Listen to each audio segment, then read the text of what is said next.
Добрый день. Как самочувствие? J'espère que vous êtes en forme en cette période très difficile pour tout le monde. Écoutez, c'est le Russe Bio, il y a Svetlana. Nous sommes toujours dans mon jardin, le seul jardin ouvert en ce moment. Donc profitez bien, vous êtes bienvenus. Et on continue notre histoire d'accusatif. Accusatif, on a déjà vu un petit peu, c'est un cas spécial parce qu'il a des sous-groupes, ça se comporte un peu chaotiquement.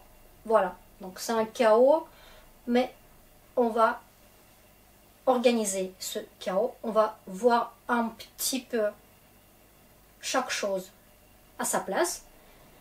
Donc il ne faut pas paniquer, il faut juste se concentrer. Allez, c'est parti. Donc aujourd'hui, ce sera l'accusatif, mais on va quitter un peu son côté sympa, donc son vrai sens de complément d'objet direct, et on va voir comment ça se comporte avec les prépositions.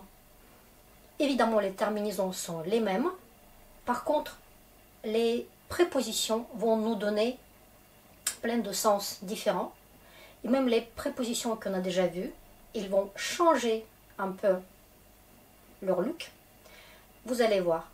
Tout d'abord, naša солнышко, notre petit soleil, et puis une petite révision, parce qu'il faut quand même voir devant les yeux tout en même temps. Il faut tenir un peu dans la tête toute cette histoire, parce qu'elle n'est pas évidente. Allez, c'est parti. Donc toujours accusatif, et aujourd'hui avec les prépositions.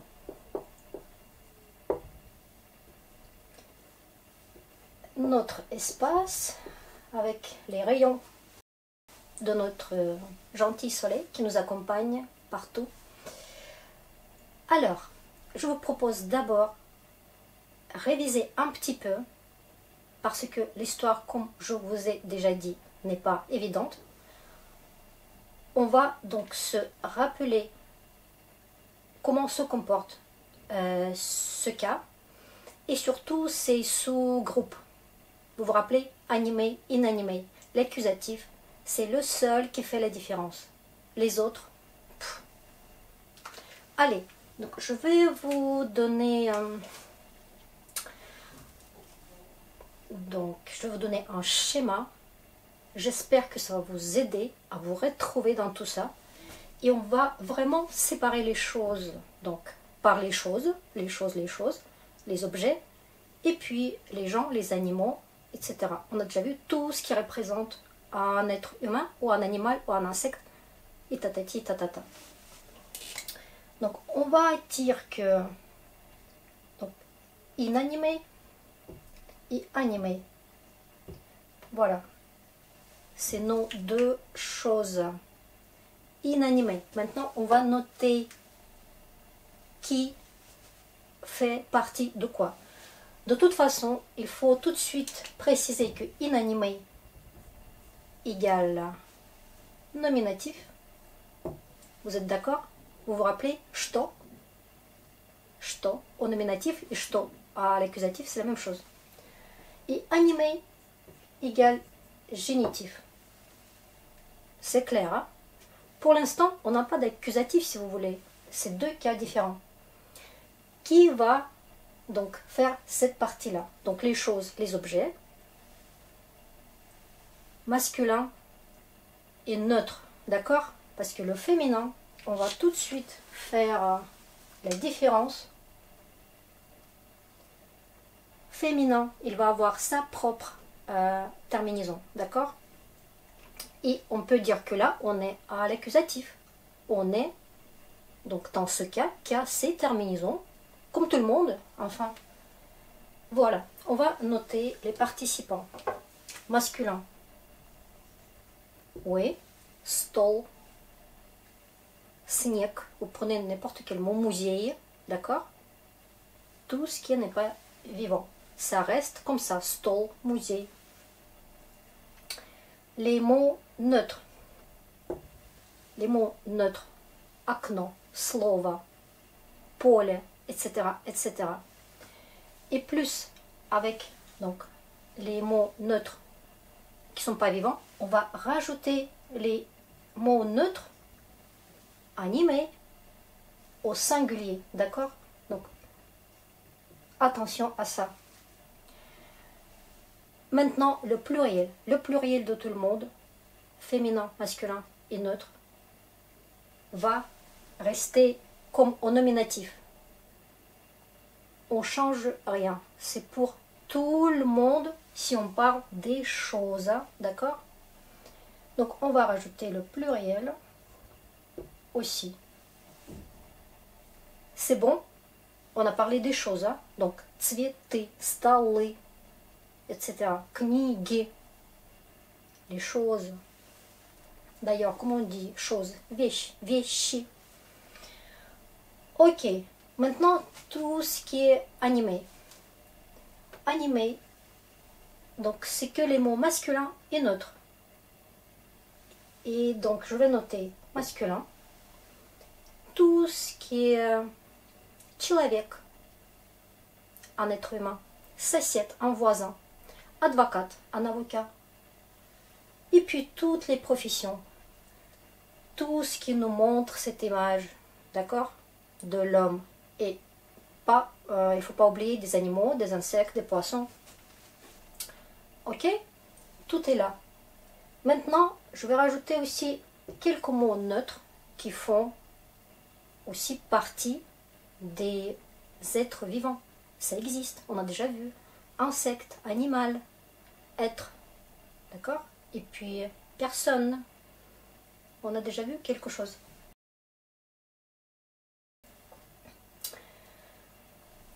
Il faut donc tout de suite préciser que ce sera neutre pluriel, comme par hasard, parce que notre singulier, il est déjà ici. On le traite comme un mot invariable. Très bizarre. Qu'est-ce qui se passe avec les mots féminins? Les mots féminins, les noms. Regardez, je mets un peu à part parce que c'est vraiment quelque chose qui ne fait pas partie de ces groupes-là. Et donc, on va noter que le féminin singulier va nous donner ou you. D'accord? Mais le féminin pluriel, hop, on est parti vers les animés. Parce que féminin, c'est les deux. Hein? C'est les filles et les choses. Par contre, quand c'est le féminin pluriel, nous sommes là au génitif. Vous voyez? Vous voyez comment c'est tordu, c'est pas évident, c'est un peu... C'est pas clair, mais j'espère qu'avec ce schéma, vous voyez un peu les choses. Ok. Qu'est-ce qu'il faut donc rajouter à cette histoire? Les terminaisons. Ici, on est tranquille. Dom,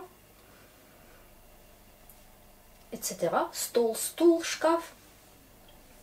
Pour tout ce qui est neutre, vous avez vu déjà. Окно, поле, etc., etc. Le pluriel, on a vu aussi. Цветы, книги, мосты. Là, on est tranquille. On ne change rien. Dès qu'on passe à ce côté-là, on commence à voir les terminaisons de génitif. Et au singulier, c'est a ou ya. Je vais vous noter ça ici, par exemple, a ou ya. Pour donc les mots neutres, on ne parle pas parce qu'il est là, d'accord? Donc les masculins, ka, ta, advocat, ta. Ok? Si je vois un chat ou je vois un avocat. Maintenant, le pluriel masculin, ça va nous donner, on a déjà vu, quelques terminaisons ov, yev, yov. Et on a déjà vu aussi quelques exemples, d'accord? Katov. Désolé, toujours le chat qui arrive le premier dans ma tête, mais c'est plus court, c'est compact, donc c'est pratique. On a vu déjà avec yev, donc quand c'est plus doux, et même yov. Maintenant, quelques précisions avec la terminaison yei. Il y a la terminaison yei pour masculin animé. Ce sont les mots qui se terminent en chantante. En mot court, comme ça aussi pour gagner le temps. Vrach, c'est un médecin et ça se termine par tche. Donc tous les mots qui se terminent par tche, vous vous rappelez, tche, cha, chia, je, ça va nous donner cette terminaison là, yi, vra, tche. Ça va être écrit après le montage. Ok, attention donc à ça. Et les mots au féminin, ils vont, on parle que du pluriel, hein, attention, ils vont soit perdre A, si c'est le mot en A, mama, mama. Mais si c'est le mot en ya, ce ya, on va exprimer par le signe mou, pour garder la douceur. Par exemple, gna gna, c'est la nounou, ça va nous donner gna gna. Je vais noter quand même, parce que on n'a pas vu ça dans la première partie. Ok? Et puis on a vu aussi avec le signe mou, ça nous donne, regardez, yé comme au masculin. Très bizarre. Hein? Voilà. Donc ça c'est bon. On a plusieurs terminaisons. Tout ça, on va développer quand on va voir le génitif, parce que c'est vraiment propre au génitif. On voit presque maintenant toutes les terminaisons de génitif. C'est pas juste. De quoi on va parler au génitif? Donc on va développer tout ça plus tard. Et dans les exemples, au fur et à mesure, vous allez voir qu'est-ce qu'on fait. Ok, donc mam, nyan, dachi, ri. On a vu déjà yé. Parfait. Maintenant, avec ce plan, on va donc se retrouver à chaque fois qu'on va prendre d'autres exemples pour autre chose. Est-ce que tout est là? Écoutez, si j'ai oublié quelque chose, je vais le compléter dans ma vidéo au final. Ne vous inquiétez pas. Ah oui, par exemple, les mots masculins qui se terminent par a ou ya, papa, diadia, et bah, à la base, ils font les terminaisons comme les mots féminins, donc ils vont se comporter aussi comme les mots féminins. Et donc, pa, pou, le singulier, pap, au pluriel, d'accord? Dia, dia, diad, histoire de douceur, signe mot. Voilà. Maintenant, on va passer à autre chose. Donc, quand c'était le complément d'objet direct, bah, on le comprend bien. Donc, j'achète ça, je vois ça, etc., etc. La liste des verbes énorme, c'est peut-être la quantité la plus importante des verbes qui sont bien avec l'accusatif. Vous voyez? Je peux vous dire ça, je peux prendre je ne sais pas combien de temps pour vous donner des exemples. Mais vous sentez déjà. Lire, écrire, regarder, etc., etc. Maintenant, je veux rajouter à cette liste les verbes de mouvement et les verbes de déplacement. Alors vous allez dire, c'est un peu bizarre. Eh bien non, parce que l'accusatif, il a plusieurs facettes. La facette, par exemple, qui exprime la destination. Quand on va quelque part, c'est l'accusatif. Pourquoi? Parce qu'on n'est pas encore là. Donc ça ne peut pas être locatif. On va là-bas. Et quand je dis va, à cet endroit, tous les verbes de déplacement sont bienvenus. Aller, partir, courir, arriver. Vous voyez, toute une gamme, on se déplace vers quelque chose. Voilà. Et cette destination, donc, ça va être un nom de pays, d'une ville. Vous voyez, ça va prendre les terminaisons de notre accusatif bien bizarre. Allez, on va voir ça. Donc quand on va quelque part, là on va, donc on va à Paris. D'accord? Bon bah, pourquoi pas? Les prépositions, c'est quoi? Ah bah c'est les mêmes que chez le catif. V, ina. Donc on ne va pas inventer quelque chose d'autre. On va utiliser ces choses-là, mais le cas change parce qu'on n'est pas encore là. Si on va à Paris, ça va être V. Et après, Paris en russe, Parиж, c'est le garçon. On ne change rien.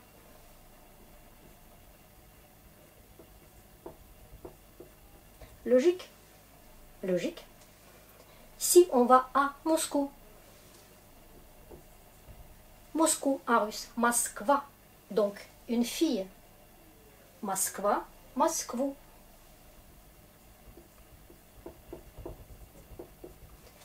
Voilà comment ça marche. Donc pour exprimer la destination, l'accusatif est très bien pour ça.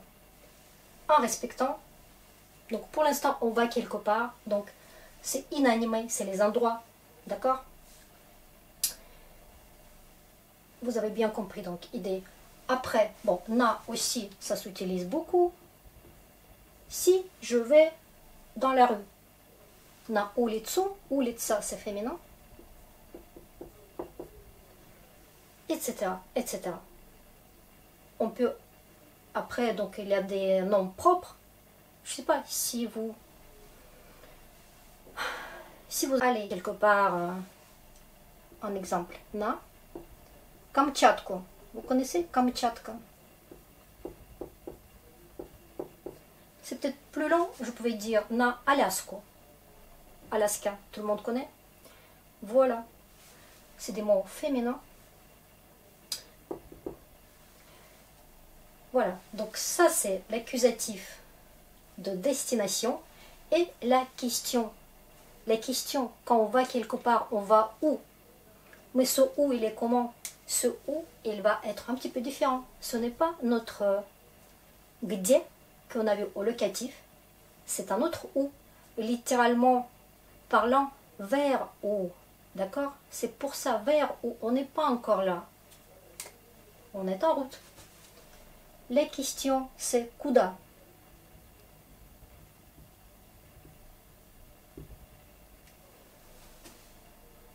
Voilà. Tout à l'heure, on a vu comment ça change кто et что. Maintenant, on va d'autres mots interrogatifs parce que кого et что, ça peut servir aussi comme des mots interrogatifs. Кого ты видишь? Tu vois qui? Qui vois-tu? Ok? Куда? D'accord. Donc ça, on peut dire que ce n'est plus vraiment le classique COD, mais c'est un peu déjà un complément du lieu, n'est-ce pas? C'est que des lieux, des endroits. Donc cette facette de l'accusatif est très intéressante. Il y a une autre. Quand on parle du temps, le complément du temps peut aussi s'exprimer avec l'accusatif. Complément du temps. Alors, les questions. Les questions. Quand? Donc en russe, c'est la question когда.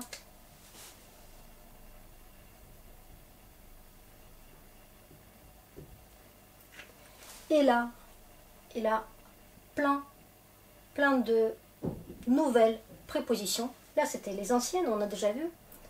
Plein de nouvelles qui veulent nous donner un sentiment de temps, expression de temps. Alors, quand même, notre classique va reste aussi. Par exemple, pour les jours de la semaine, et là, c'est aussi le temps, donc on se retrouve dans telle ou telle période. Les jours de la semaine vont s'utiliser avec ce V plus accusatif. Donc, on va aussi voir que chaque jour de la semaine, c'est un garçon, une fille, féminin au masculin. Et même, il a un mot neutre le dimanche. Воскресенье, c'est neutre. Et puis, il a 3 filles, mercredi, vendredi et samedi. Donc, les filles vont prendre ou. Je vais prendre donc le jour le plus court, le mercredi. В среду.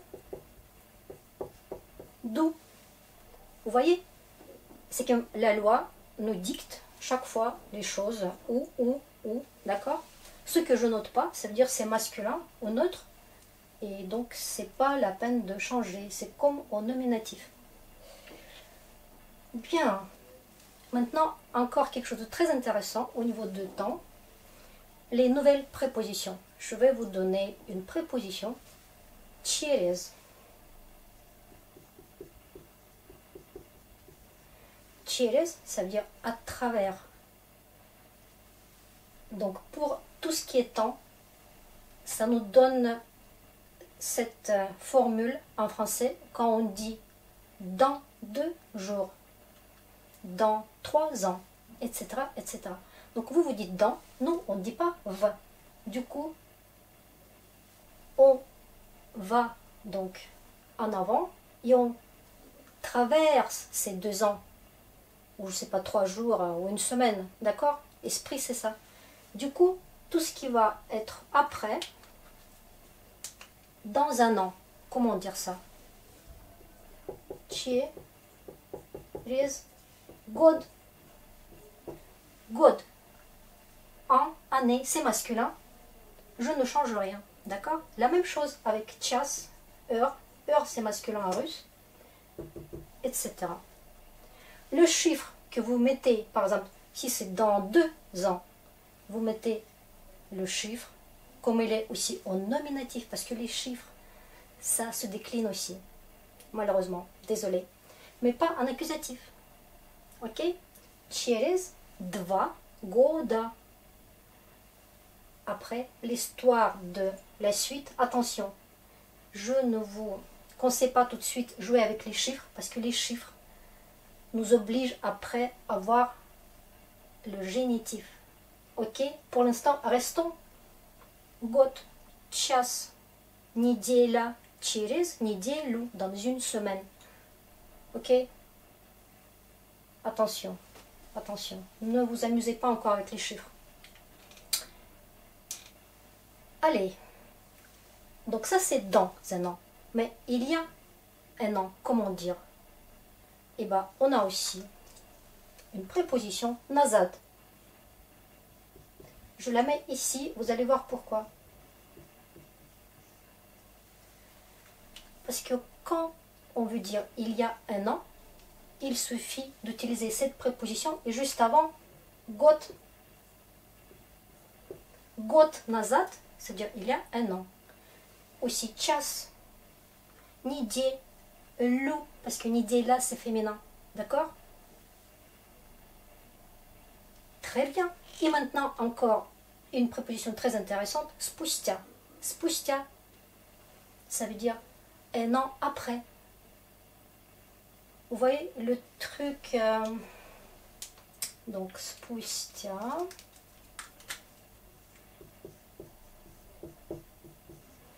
Vous pouvez donc mettre votre год ici ou ici, peu importe. Год спустя ou спустя год. D'accord? Et donc, par exemple, votre écrivain, Alexandre Dumas, son roman, donc 3 mousquetaires, il a aussi 20 ans après. Nous, c'est traduit en russe, 20 лет спустя. Tout ça, c'est le temps. Quand? D'accord? 20 ans après. Très bien. Donc, complément du lieu, complément du temps, c'est déjà, ça commence à être varié. On va maintenant voir d'autres possibilités au niveau du lieu. Parce que on peut aller quelque part, mais on peut aussi utiliser le verbe de mouvement, qui ne sont pas les verbes de déplacement, mais les verbes qui montrent un geste, un mouvement, mettre Le verbe mettre, c'est un verbe parfait de mouvement. Et quand on met quelque chose quelque part, c'est l'accusatif aussi. Quand vous mettez quelque chose dans votre placard, et quand je dis mettre, tous les autres verbes de position en russe, ça va bien avec. Ça veut dire non. Vous vous rappelez, on peut mettre quelque chose horizontalement, verticalement, et c'est que des verbes différents. Après, on peut allonger quelque chose, le coucher, là, coucher.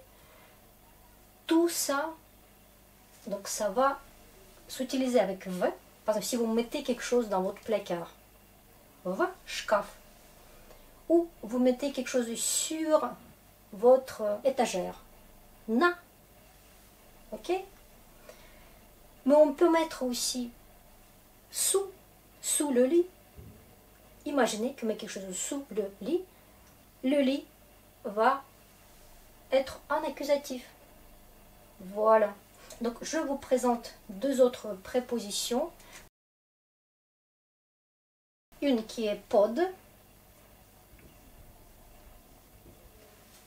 sous, mais dans le sens que il est un verbe de mouvement, d'accord? Quand c'est stable, c'est un autre cas. Ce sera instrumental. Là, on bouge. Accusatif, c'est vraiment on bouge. Et puis, je vous présente aussi une préposition qui a plusieurs visages.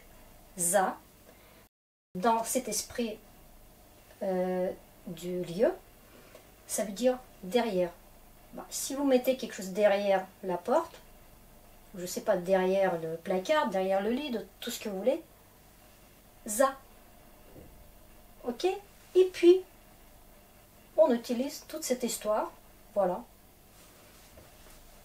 Allez, on va mettre quelque chose derrière la porte. За дверь. Et voilà, attention, ce qu'on n'a pas noté ici, les mots féminins en signe mot. Ils sont là aussi. C'est ou you pour les mots féminins en a ou ya, mais ça. Attention à ça aussi. Allez, donc si on met quelque chose sous la table, pas de stol, d'accord? Mouvement, mouvement. On voit, c'est un geste, c'est pas une stabilité.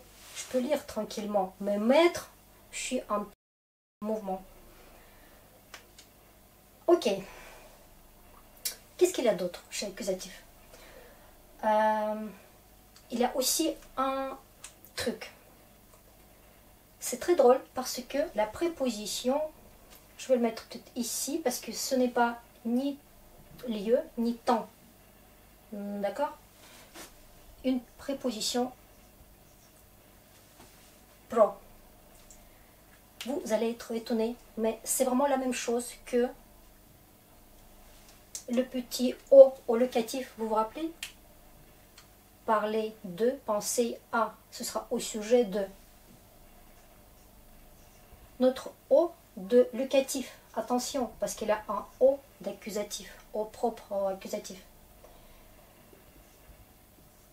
Ça veut dire aussi au sujet de, si vous dites par exemple film pro vойну, un film au sujet de la guerre, qui parle de la guerre, sur la guerre, d'accord? Войну, война, la guerre c'est féminin. Les sujets, donc imaginez les situations et les exemples. Super, on va noter ça.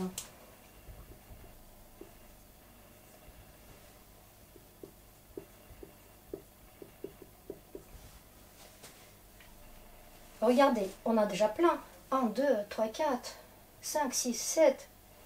Et ce n'est pas tout. En gros, il y a 12 prépositions que l'accusatif utilise avec un grand plaisir. Allez, qu'est-ce que je peux vous donner d'autre? Donc ce za qui a plein d'autres visages, par exemple, vous le connaissez déjà, ceux qui apprennent le russe, par exemple, quand on trinque et on dit à la santé, etc. За здоровье. Là, c'est très utile en ce moment de la pandémie. Écoutez, quand on dit за здоровье, c'est un peu autre chose.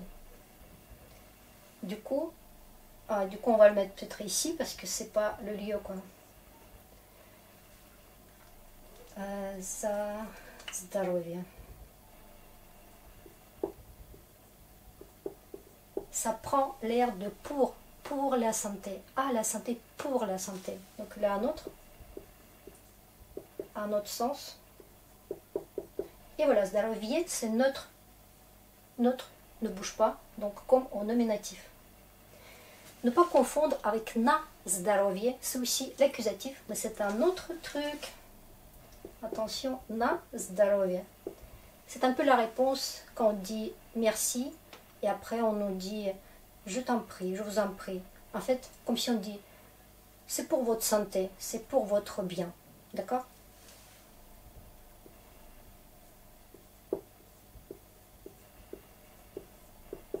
Donc attention, c'est pas pareil. Là, c'est pour histoire d'alcool. Ok, donc il y a d'autres prépositions. Comme je vous ai dit, il y a aussi ce O, mais c'est un autre O. C'est un O, vous allez voir, c'est un O qui veut dire... donc ça c'est O locatif, attention à ne pas confondre, mais il y a O, évidemment ob, obo, on connaît déjà cette prolongation, qui veut dire un peu contre, par exemple, se cogner contre la chaise. Vous voyez le truc?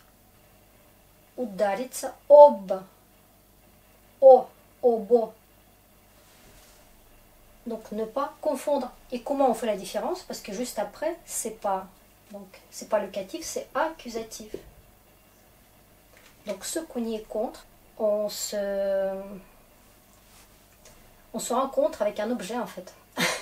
Et ça nous fait mal. Voilà. Allez, on va noter ça. Par exemple, c'est souvent les coins qui font mal, donc on peut se cogner contre un об угол. Et donc les verbes, vous avez vu, donc frapper, se cogner dans cet esprit-là. Comme si on touche, on se rencontre avec cet objet qui nous fait mal. Et aussi, par exemple, lancer quelque chose contre, si on lance un ballon contre le mur, ce sera aussi cette histoire-là, plus accusatif. Vous voyez, угол, ça n'a pas changé, c'est masculin, donc nominatif. Ok, qu'est-ce qu'il y a d'autre à vous dire assez intéressant? Donc, il y a aussi dans cette histoire de temps un truc, une préposition po, mais ce n'est pas le po de locatif, c'est un autre po. Il aura le troisième quand on va voir le datif. Ça, c'est po qui veut nous dire un peu jusqu'à un moment. Jusque mais, là, tout le monde pense jusque quand cette histoire de confinement, etc. La pandémie en général. Pour, regardez, si je vous dis ça, vous allez comprendre. Pour mai. Jusque mois de mai. D'accord? Et mai, c'est masculin en i court. Donc on n'a rien changé. Souvent en russe, on dit un truc comme ça. По сей день. Ça veut dire jusque jour d'aujourd'hui. Qu'est-ce qui est différent par rapport à d'autres jusqu'à? Parce qu'on a, quand on va voir le génitif, on va voir un autre jusqu'à, ce sera do. Ça c'est po, do. Là, c'est jusqu'à telle ou telle période inclus. Vous voyez? petite nuance, c'est inclus. Le mois de mai inclut ce jour-là. D'accord? Cette histoire de sei, c'est un anachronisme. Avant, ça signifiait этот. Vous voyez, ça ressemble beaucoup à votre à ce jour-là. Ce jour. Ça restait dans beaucoup d'expressions, comme le mot сейчас. Vous connaissez сейчас, maintenant. Сейчас, этот час, cette heure-là, donc maintenant. Voilà. Est-ce qu'il y a d'autres choses? L'accusatif, il nous présente, donc, il faut dire 12 prépositions. Ce que je n'ai pas noté, je vais noter. 1, 2, 3, 4, 5, 6, 7, 8, 9, 10. Il nous reste 2. Donc on va, si ça va venir, je vais les noter. Je voulais vous dire encore. Donc quand j'ai parlé des verbes, il y a beaucoup de verbes qui s'utilisent avec l'accusatif. On a déjà cité beaucoup. Je vais aussi présenter le verbe jouer. Jouer un jeu. Donc c'est déjà comme une formule. Ça va être avec la préposition va. Играть, va. Donc notre va, mais qui n'est pas, ce n'est pas l'histoire du lieu. Играть. Et puis tous les sports qui vont après, ce sera l'accusatif играть, va. C'est masculin. Va. Et puis c'est parti, regardez. Hop. Tennis, football, etc., etc. Basketball, volleyball. Donc tout ce qui est jeu, ça va être ici parce que c'est inanimé. Et puis si vous trouvez un jeu qui est féminin, bah, vous pensez à ça. Ou un signe mot si c'est un jeu qui se termine en signe mot. Voilà, ça c'est intéressant aussi. Plus de verbes, comme si on n'a pas déjà assez. Je voulais vous présenter encore une préposition qui va un peu réunir le lieu et le temps. Vous allez voir, parce qu'on peut utiliser dans les deux sens. Et c'est un synonyme de notre через, qu'on connaît déjà, parce que du coup ça prend une autre signification. Donc je vais noter donc la nouvelle préposition сквозь.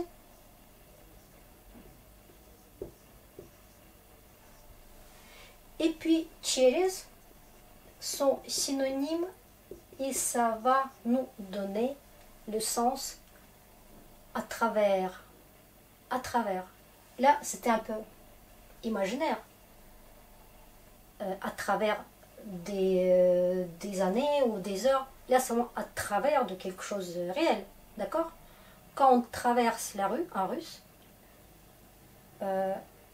nous traversons la rue, donc on va à travers de la rue. Désolé. Iskvoy, c'est à peu près la même chose.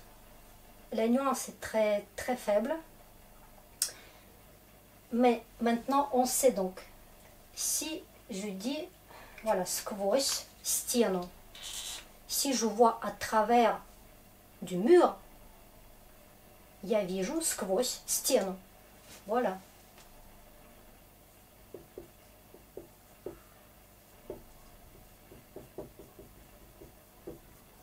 Donc si on peut parler de télépathie, je sais pas, vous voyez un peu le truc. Сквозь, à travers.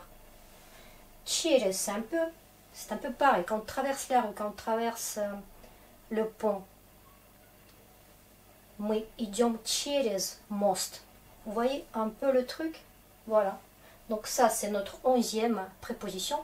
Et puis la dernière, c'est la petite comme ça. Je vais la noter où il a la place, mais peut-être pas ici parce que c'est le lieu. C'est une petite préposition s il a aussi plusieurs visages. C'est comme avec, on va voir quand ce sera l'instrumental. Après, il a c'est comme depuis, à partir de. Vous voyez le truc? C'est génitif. Là, c'est c'est accusatif. Et ça va nous donner cette impression de comparaison. Quelque chose comme une montagne. Vous voyez le truc? Il est grand comme une montagne. Mais ce n'est pas comme. C'est ça. C'est comme si il a la taille de. Donc c'est un peu compliqué, mais ça existe. Par exemple, si quelqu'un a la taille d'une montagne, pourquoi pas, c'est tout court, on peut noter S, Go, Ro. Vous voyez le truc? Variété. Normalement, on doit arriver à 12 prépositions. Chaque préposition, il veut dire quelque chose de différent. Donc on est vraiment perdu, à vrai dire. Mais il ne faut pas paniquer comme d'habitude. Il faut juste s'habituer à tout ça. Allez, on va un peu revoir tout ça. Donc l'accusatif. Quand il n'est plus direct, il a une préposition devant le mot qu'on veut traiter en accusatif. Bah, ça peut prendre plusieurs visages. Expression du lieu, expression du temps, expression de la destination surtout. Quand on parle de lieu, on bouge, hein. Il faut bouger. Et puis tout ce qui est verbe de mouvement, mettre, d'accord, placer, c'est aussi quelque part une destination. Quand on met notre manteau au placard, c'est la destination de notre manteau. Voilà. En parlant de manteau, évidemment, les mots invariables ne bougent pas. Si on va au cinéma, c'est toujours v, kino. D'accord? Les mots invariables,